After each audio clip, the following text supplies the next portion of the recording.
I've literally been playing since I was a little girl and continue to play to this day. I could literally play any of the Sims games for hours. And one thing I really wish that they implemented in The Sims 4 was lore and background stories.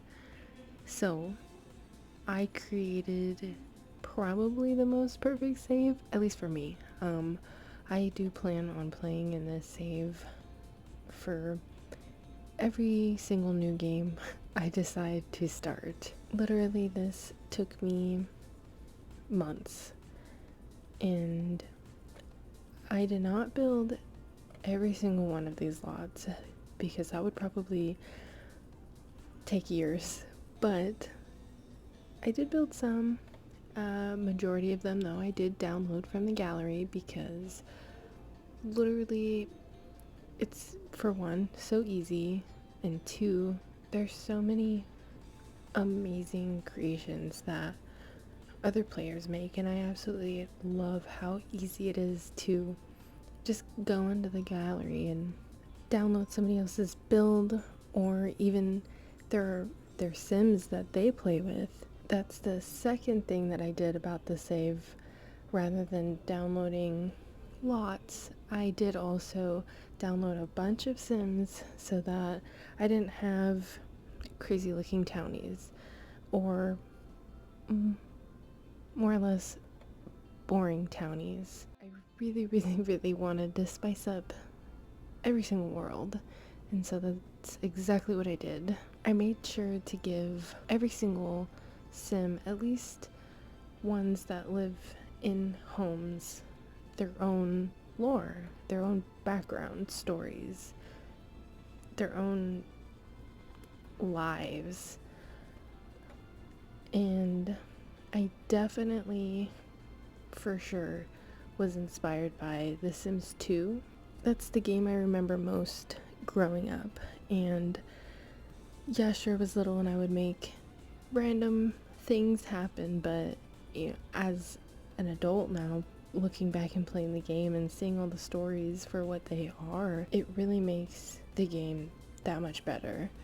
And the fact that The Sims 4 was portrayed on an alternate timeline, you know, that's okay, but at least, you know, own up to what you're putting in the descriptions of The Sims. For example, the BFF household.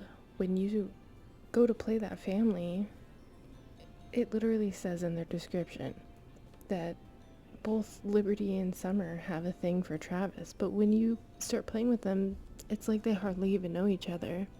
So I fixed that. And so to add more spice and live up to their description, I gave them their own relationships. I even gave them their own skills. Basically, the storyline for me, for Travis, Liberty, and Summer, is that they met in college. Because otherwise, how else did they know each other? And I also imagine that basically they all decided to move in together. Summer inherited this house from a relative and was like, hey, come and live with me, you know? And both girls started having a thing for Travis. The other thing about living on an alternate timeline is the way that they portrayed Sims that have been in the game since Sims 1, for example. The Goths. I have definitely heard it before that they whitewashed them, and I do agree. For example, Bella Goth. Ever since Sims 1, she was tan. Why in Sims 4 does she not have her tan? So I fixed that. I actually completely redid the whole family except for Alexander, because I don't know, there was nothing too different about him. He's probably the only one who legitimately is the exact same as any of the games. Ugh. And the other unfortunate thing too is, why is it that none of the Sims ever start with any kind of relationship with each other? So I fixed that as well. And to me, I feel like the Goth family is very family oriented, even despite the fact that in Sims 2, Bella disappeared. You know, they definitely are very family oriented. I don't think that they wouldn't be. Again, I was heavily inspired by The Sims 2, and so I did incorporate a lot of The Sims 2 families, especially since they already have a lot of background and family history. For example, the Dreamer family. I also played on the fact that it's an alternate universe. So in this alternate universe, Darlene Dreamer is still alive. Skip Broke is also still alive in this universe. I do enjoy the conspiracy that Brandy was the one who murdered Skip. So I did keep their house aesthetic the same. The pool is in the backyard and everything. The Brokes may not have much in life. However, the most important thing life could offer, family. At least that's more than enough for Skip. Could his loving wife, Brandy, possibly want more? It's things like that that I feel like The Sims 4 was very much lacking. Referring back to the lack of relationships with the families and just relationships in general, I also fixed the Landgrab's relationship with Johnny Zest. In his description, it literally says that he's related to them, but when you go to play him, he doesn't even know them. So I fixed that, and for me, I felt like since he literally dropped the family name and decided to follow his own dreams, Nancy would be the one who would be most upset about it. So they despise each other because that just makes sense. I was literally playing The Sims 2 for maybe a couple of weeks, and one reason why I was really inspired was because of Don Lothario. I've done it before where I made Sims in Sims 2 and I was playing that family, and I missed playing The Sims 4, but I didn't want to stop playing with them, so what I did was just bring him into The Sims 4. I felt the same way about Mr. Don Lothario. He's such a fun sim to play in The Sims 2, and I definitely wanted to continue that aspect in The Sims 4, and I completely did his house pretty much exactly like The Sims 2, and I'm so proud of it. Again, playing on the alternate universe, I gave Dawn a dog. Her name is Baby, and for me, I really felt like having a dog for Don Lothario would be very suitable. Considering he's a big ladies man, I feel like if he's going on a jog or even just walking through the park or whatever, he would absolutely basically use the dog as a ploy to talk to women, because who isn't going to stop and want to pet a really cute, adorable dog? Am I right? I made sure to keep the whole aesthetic of his bachelor pad, and I absolutely had so much fun building this and remaking it. Even gave him his favorite thing ever, the hot tub. I have been playtesting this whole save, and in it I've been playing a lot with Don Lothario and the Caliente twins because I absolutely made them for the save as well, and what it wouldn't be if they didn't live directly across the street. I also gave Don his infamous telescope on the very top of his deck. Of course, Bella Goth is still very much well and at home in the save. I do play with a lot of mods, and I feel like it gives just a little bit more spice and place to the lore. So Mr. Don wants to get around and woohoo with 30 different Sims, which I feel like is very, very on par for him. He is missing work right now, but I made him a medical assistant because, again, Sims 2, he was in the medical field, and again, I feel like that's pretty suitable. Ladies' man.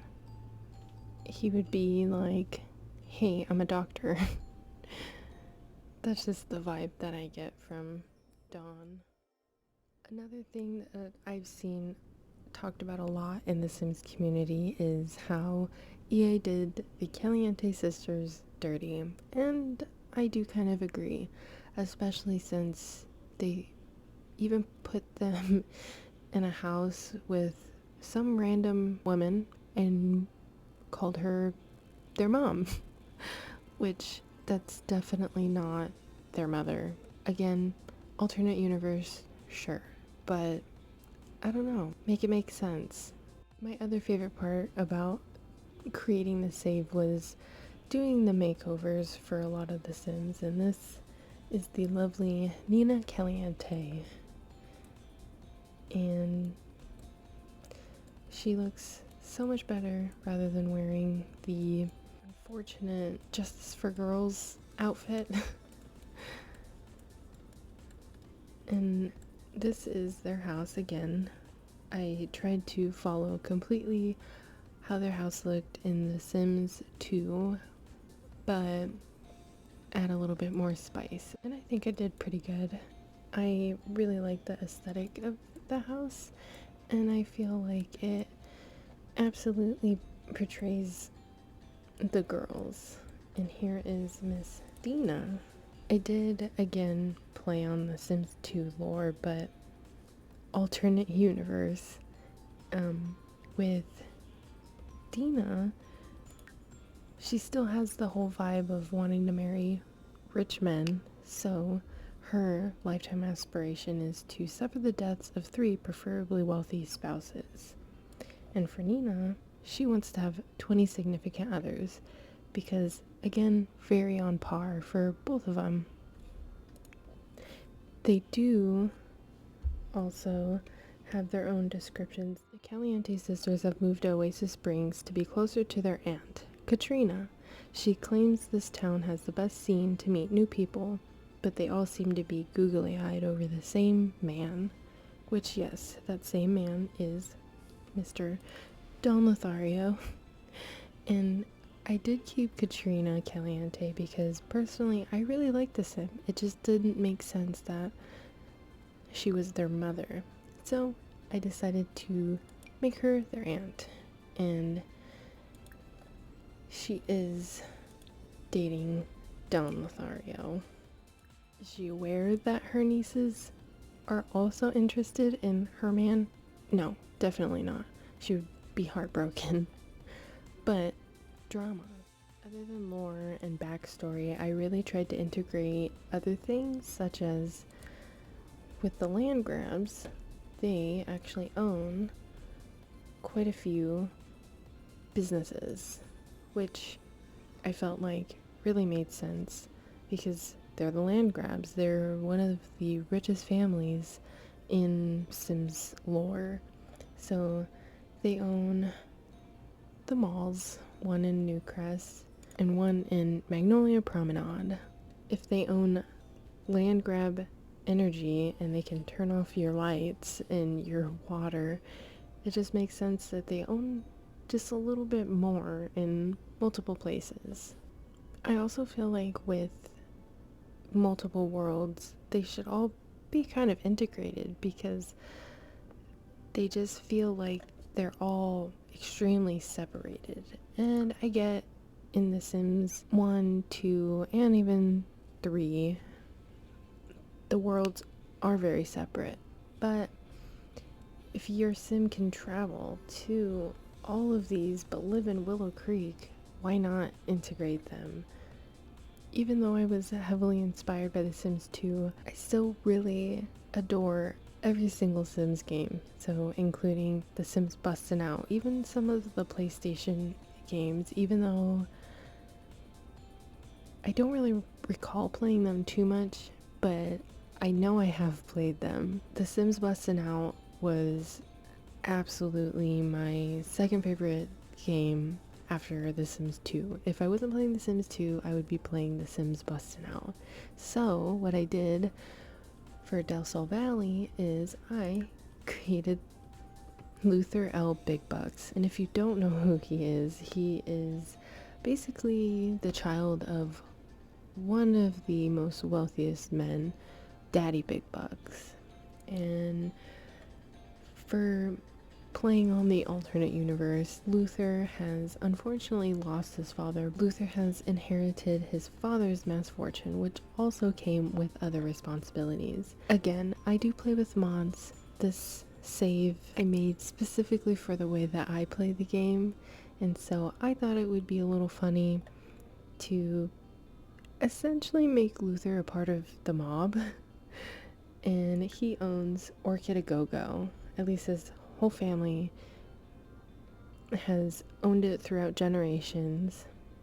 And so even with some of the lots, I decided to give them a little bit of a backstory as well.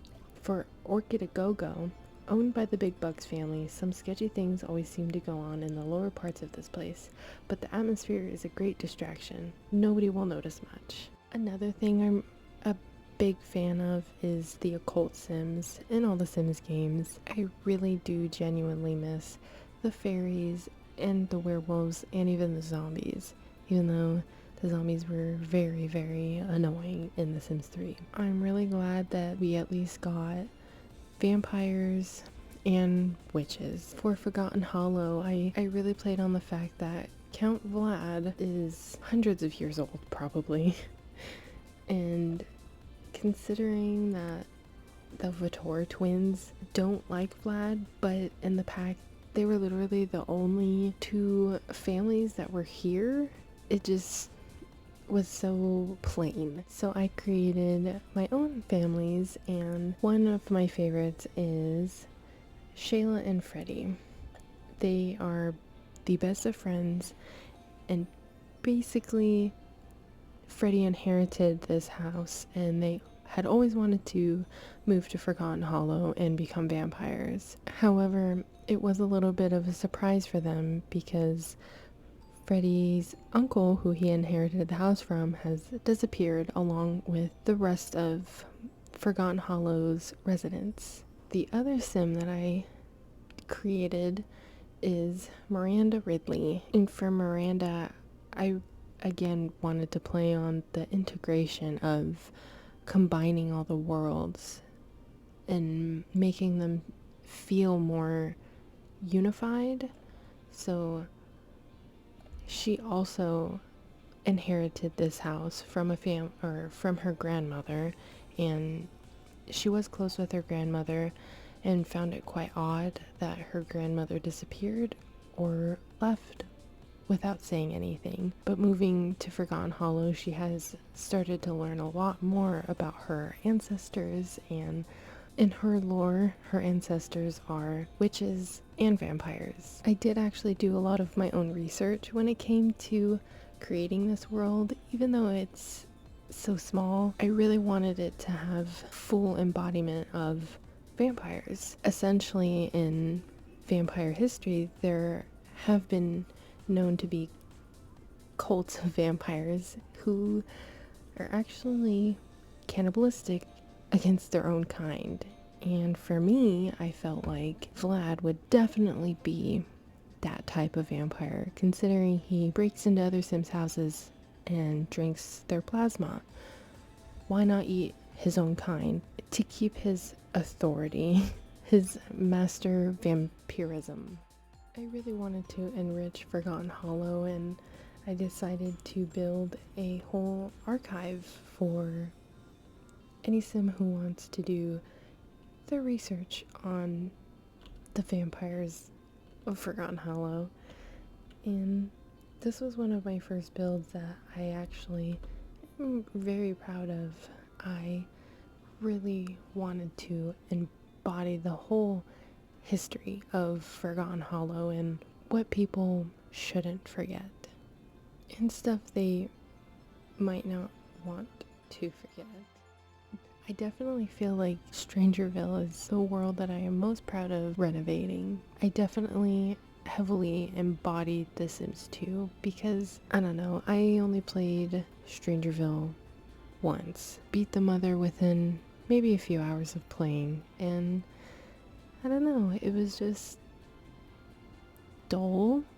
So I added a little bit of spice. Brought some of the few families that I really enjoyed playing with in Sims 2, such as the Beakers, the Spectres, Curious, Smith, and the Grunt family. And I heavily played onto the lore as well. General Buzz is constantly looking over his shoulder and prepping for the worst. His wife tries to remind him not to be so tough on their sons, as they're only kids, not soldiers. Could he end up pushing them away with his tough demeanor? Also, what does he have against the Smith family? Which, if you don't know, Paul Smith is an alien. And again, playing off of the Occult Sims, I do have it to where there are some townies that are vampires, aliens, but for Paul, he's always in his alien form. Another infamous family from The Sims 2 is the Beaker family, and they definitely had the most saddest story, and that's because of Nervous Subject and how they definitely mistreated him. And not gonna lie, they were my favorite family to play because I loved Nervous. I didn't 100% follow the whole layout of the Beaker family or the Beaker house from Sims 2, just because there's just so much extra that you can do with The Sims 4, so why not? Aside from the creepy lore in Forgotten Hollow, I wanted to keep the unfortunate creepy lore to Strangerville.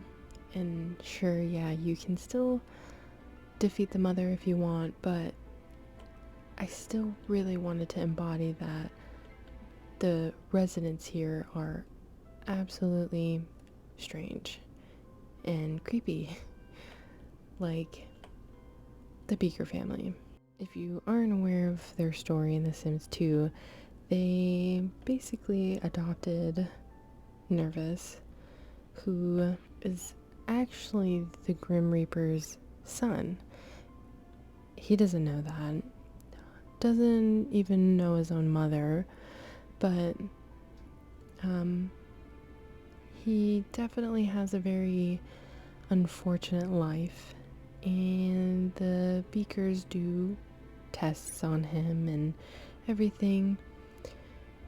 I really had fun building this, but it was also really sad to build it because Nervous is just, he's a sim. It was fun putting the lore into the build, but it also made me really sad.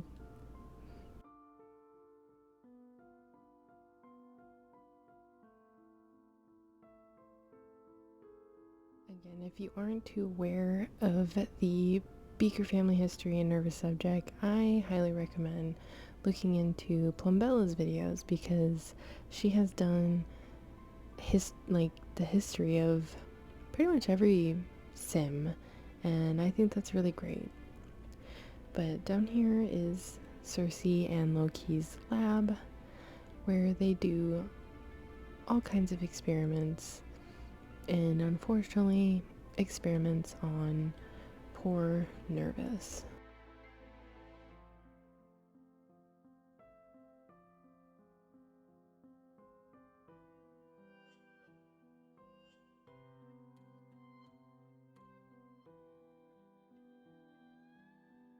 Like I said in the very beginning, this whole save took me months, and I'm very proud of it. I wish I could show you the entirety of all, but that would be such a long video. However, I do plan on playing in this with pretty much all of my new games that I decide to play. Especially in my Not So Berry challenge, I will be playing in the save. It has given me a lot of inspiration to do a bunch of different Let's Plays, because personally I love Let's Plays and I always watch them. So yeah, stay tuned for that. Subscribe for any of that content. Give a like if you like this video, and leave a comment down below as well if you have any favorite families in The Sims 1, 2, 3, or 4. I'd love to know, and I look forward to seeing you in the next video. Bye.